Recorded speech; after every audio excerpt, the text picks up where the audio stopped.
Olá, tudo bem? Seja bem-vindo a mais um vídeo. E hoje o livro a ser analisado é o livro do Stephen Hawking, um físico importante, cosmólogo, Ele desempenhou uma boa parte da sua vida do estudo da cosmologia. Ele demonstrou desde cedo a aptidão para o estudo da física e dentro da matemática ele se descobre os seus interesses, dentro dos seus interesses, faz pesquisas, seu doutorado. Ele tem uma importante história, uma história bem emocionante.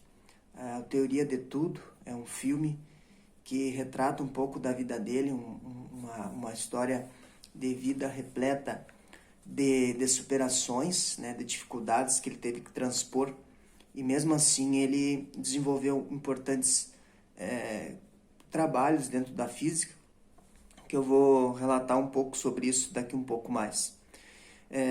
O livro dele que eu vou falar hoje é Uma Breve História do Tempo, do Big Bang aos buracos negros. Ele desenvolveu uma boa parte do tempo de pesquisa dele com Penrose, e ele já não existe mais entre os vivos, mas o Penrose continua o seu trabalho sobre os buracos negros, sobre um buraco negro. Ele tem um horizonte de eventos, e bem no seu interior ali existe singularidade, onde se conhece muito pouco sobre o que acontece ali. Nós temos filmes como Interestelar, que desenvolve uma teoria em parte científica, mas dentro dessas viagens por buracos negros, somente na ficção que a gente encontra histórias contadas, não tem nada escrito cientificamente sobre isso por enquanto, claro. Esperamos que o James Webb, agora o telescópio que foi lançado o espaço, nos dê mais argumentos para desenvolver teorias mais satisfatórias, além das histórias, como a série Dark, dos buracos de minhoca e universos paralelos, só teorias por enquanto. Mas isso não diminui o trabalho do Stephen Hawking. Ele tem vários livros, inclusive no canal tem materiais sobre ele. E o livro começa, como o nome diz, do Big Bang, começa no início, a causa inicial. A causa inicial vai ter que começar de tudo do Big Bang, do Big Bang. Ali é uma sopa de letrinhas, tudo é radiação ali, porque nós temos a mesma quantidade de antimatéria e matéria. Então nós temos só radiação. A galáxia que nós conhecemos, a nossa galáxia, o nosso sistema solar, o nosso planeta e os planetas vizinhos, eles não existiriam se existisse mais antimatéria do que matéria. Se existisse um número igual de antimatéria e matéria, nós já não conheceríamos o mundo como a gente conhece hoje, nós teríamos somente radiação. Mas isso já aconteceu há mais de 13,5 bilhões de anos atrás. Isso já aconteceu. De haver somente radiação no universo.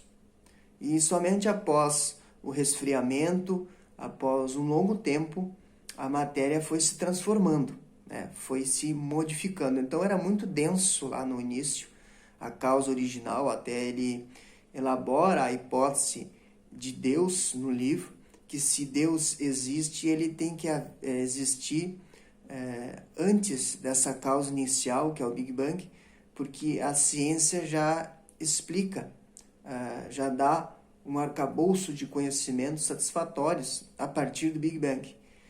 E que se houvesse a hipótese de Deus, que não tem como provar, seria então antes da causa inicial. Muito interessante. Então, somente com o Hubble, em 1929, se descobre realmente, através das observações, que as galáxias são numerosas. Não existe somente a nossa galáxia, existem outras galáxias no universo, milhões inclusive, muitas. E o Hubble, ele descobre esse telescópio, né, que relevou o nome do seu descobridor, do seu desenvolvedor, né, um dos grandes marcos, que é o Hubble em 1929, descobre também que as galáxias estão se afastando umas das outras. A semelhança de um balão que se coloca uma mancha de caneta, um símbolo de caneta no balão e enche o balão, a distância entre essas manchas vai aumentar. Então observa-se que a grande maioria das galáxias estão se afastando umas das outras. Isso se chama redshift, né? Numa análise científica, é o espectro voltado para o vermelho. Quando uma galáxia mostra um espectro, o espectro é como se fosse uma impressão digital da galáxia. Quando ela se mostra, quando se observa a partir de instrumentos como o telescópio, desse espectro por vermelho, quer dizer que as galáxias estão se afastando. Se elas estivessem se aproximando, então seria mais para o azul. Então o Hubble faz essa descoberta, uma notável descoberta, inclusive, que mostra que o universo está expandindo. E não só expandindo, ele está expandindo aceleradamente. Quer dizer, com uma velocidade maior. Então ele está se expandindo cada vez mais rápido. Isso será que, em algum momento, nós teremos o Big Crowd, quer dizer, voltaremos ao ponto inicial, quando nós tínhamos uma densidade muito, muito intensa, num pequeno ponto. Todo o universo estaria num pequeno ponto. Será que isso vai acontecer, voltar? Ou o universo vai parar de se expandir e ficar constante? São hipóteses que ele elabora e discute no livro, né? Então, quando nós observamos o espaço, olhamos para uma estrela, essa estrela, a gente vê o passado dela. Por exemplo, o Sol, a luz que está vindo do Sol demorou 8 minutos, em média, para chegar até os nossos olhos, para chegar à nossa retina. Então, nós estamos vendo o passado da estrela. Então, todas as estrelas que nós observamos, nós estamos vendo o passado dela.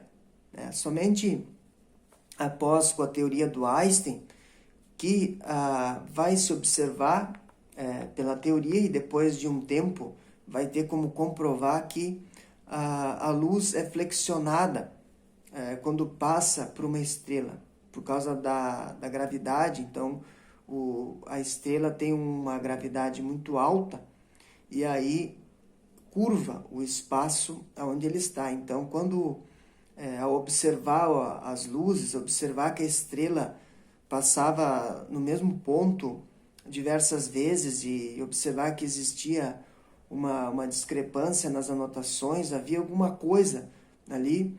Então, por isso que se descobriu que a luz ela é defletida, ou seja, quando ela passa próximo,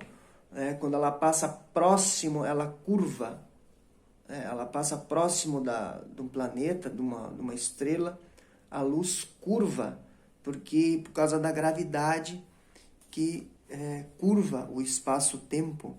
E isso foi somente descoberto, desenvolvido lá com Einstein.